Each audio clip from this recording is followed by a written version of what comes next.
All right, so hey everyone. I just finished a prep, which is a job that I do when I'm helping someone prepare for family court services. I often help them prepare for custody evaluations and mediations, and it crossed my mind as I was doing today's job that there are a lot of patterns that repeat themselves in this kind of work. One of those patterns occurs when there's some kind of an argument or a blow up between a couple, and then sometime following that argument, disagreement, or blow up, one of the members in the couple goes and requests a restraining order. Oftentimes, although not always, but oftentimes the information in the restraining order is demonstrably false, meaning not only are there eyewitnesses who can and will testify that what the person put into their restraining order is completely inaccurate, but it actually occurs that we often also have video and or recordings that show beyond a shadow of a doubt that the representation of what happened and how it happened made in the documentation that then goes in front of a judge, and a judge doing a very good job finds that there is a basis to grant the temporary restraining order. This is quite common. Unfortunately, it happens in a high percentage of these kinds of occasions that the information is either seen from a particular perspective and or is completely inaccurate to begin with.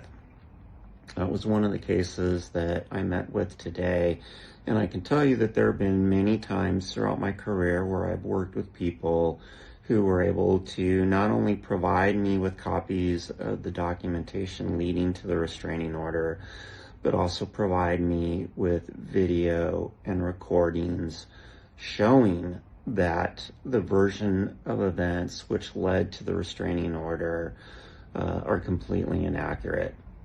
It is a sad reality that people will often do whatever they can to gain advantage in a certain situation, especially when they are concerned about losing custody of their children. So what then often happens is these people will need to go and speak to someone. I am in San Diego County in California, a family court services mediator. And what happens at these mediations is that the mediator does not have access to much information at all. They often don't have access to any of the documents. In fact, they're often in a position where they can't review those documents. They cannot see the things that disprove the claims that one party might be making about the other. So when the two parents show up to speak to the family court services mediator, it really boils down to what I call a battle of perception. There is little room, not no room, but little room in those meetings to provide the documentation that either proves or disproves a point. So when those meetings occur, the mediators have a very tough job. They have to go on their instincts, their knowledge, their experience, based off pieces of information that they have available to them, which quite oftentimes amounts to very little, if not nothing. And so who wins in those situations? Well, often the person who wins, meaning they get a set of recommendations that are more favorable to their position, are the people who are the most compelling, the most concise, the clearest, and who appear to be the most reasonable when they're presenting their side to the mediator. This is one of the reasons why it is so important for a person to prepare thoroughly for these kinds of mediations, because it often occurs that the person who is more honest is going to give explanations with a little more hemming, a little more hawing, a little more explanation, a little more balance, a little more of what sounds like admissions of guilt in their description or in their answers to questions about, hey, what happened during this event? And that look is a lot weaker than the other person who might come in with nothing but pure falsehoods. But they're sharing those falsehoods as if, here's what happened, it's clear as day, and boom, boom, boom. And then the other person, when confronted about those falsehoods, has a really hard time in answering them and addressing them and struggling because they did not take the time to prepare sound bites in response to those falsehoods. They did not spend enough time getting their perspectives down in a way that is very clear, concise, and understandable. And they did not think out ahead of time things that they could reference that sound very concrete and which are actually based in reality, that can at least give the impression that they know what they're talking about and that what they are saying is true. So here's the thing. Perception, it is the perception that matters most in some of these cases at this stage in the game.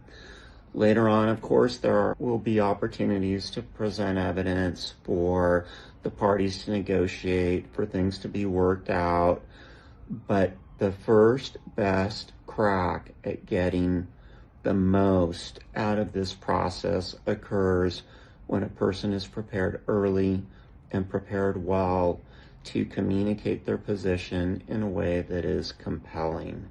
It's very important that a person do this. So that's one of the points that came to my mind, as it often does when I'm doing these preparations for people going to family court services. But another thing that came out, especially out of today's discussion, is that there really are different types of people in the world. Oftentimes, the person who is most willing to spit falsehoods as if they are truths, those people often have an advantage because they come out hard and they come out strong. It's typically an advantage. Hard and strong often equals compelling.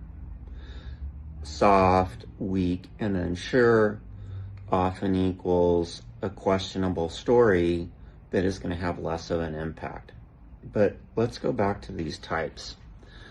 As I was listening to the person's story today about the co-parent, there were many things that I started to anticipate ahead of time because certain people tend to do certain things in clusters, kind of like a syndrome, kind of like if we were to consider a diagnosis, the criteria for a particular diagnosis of a certain kind of personality.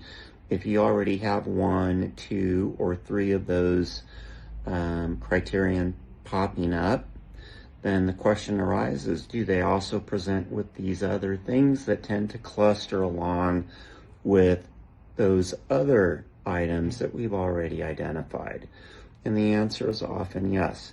Sometimes the answer is no. We could be wrong. For example, one of the questions that I was curious about today is, tell me, this co-parent that you are describing, what is their birth order? Are they the oldest, a middle child, the youngest? And as it turned out, I anticipated a lot of other points about this parent. And as I was asking, well, does the person also do X, Y, and Z? The responses were, yeah, wow, how did you know that? And I was smiling because I've seen these patterns before. People tend to respond in certain kinds of ways when under distress in particular. And certainly a moment of separation, divorce, transitions with custody, those are definitely moments of distress. So anyway, it's interesting to me how often these different types of personality types tend to show themselves in these kinds of processes. There is no doubt that we often deal with good people at their worst, and at their worst they might look like they're one of these types, but that might actually not be how they are 99% of the time. But there are certainly other cases where we have not so good people at their worst. And in those cases, the personality types that are only getting exacerbated during these moments of stress are actually present throughout and have been present throughout the marriage. This co-parent was telling me earlier today that that person's parents spotted these issues from day one, and that person's other family members, siblings, also spotted issues with the co-parent that they were describing from day one. I find that interesting, and it's often the case that we don't listen to other people around us because we've already made a decision, usually an emotional decision. We feel a connection with somebody, and boy, wouldn't it be nice if we could go back in time and stop ourselves and say, wow, these people are saying things which don't mesh with my perception of reality, but lo and behold, maybe there's some merit to it. We don't have that luxury. I certainly have made plenty of mistakes in my judgments of people early on, and that's why it takes time for us to get to know somebody, not just because of the things that they show us, but we should always also keep in mind the things that they're showing everybody else.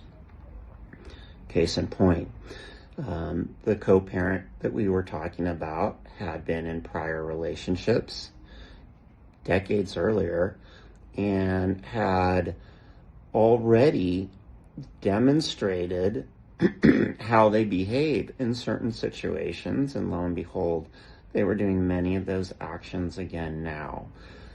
I do not criticize in the least this co-parent for having gone into that relationship. It's something that we all do. We're doing the best we can. Doesn't mean we're bad people. Doesn't mean we're not smart. Doesn't mean we aren't intuitive. Usually it just means that we didn't see something before because we had never dealt with it before. Totally natural.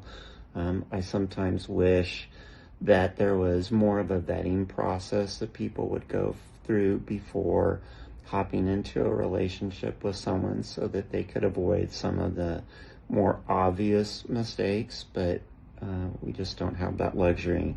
So now the goal is to make the most of our current circumstances and to move on. So anyways, happy Friday to y'all. I'm looking forward to a good weekend. Bye-bye.